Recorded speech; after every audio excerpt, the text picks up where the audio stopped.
bảo ngồi cả tiếng đồng hồ.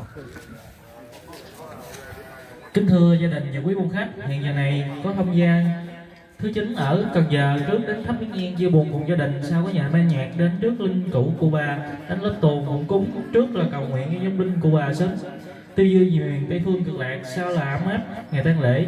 Và trong lát nữa đây linh cữu cụ bà sẽ đưa tiễn đến phần mộ nơi cuối cùng. Nhà ban nhạc xin kính trình cùng gia đình và quý quan khách.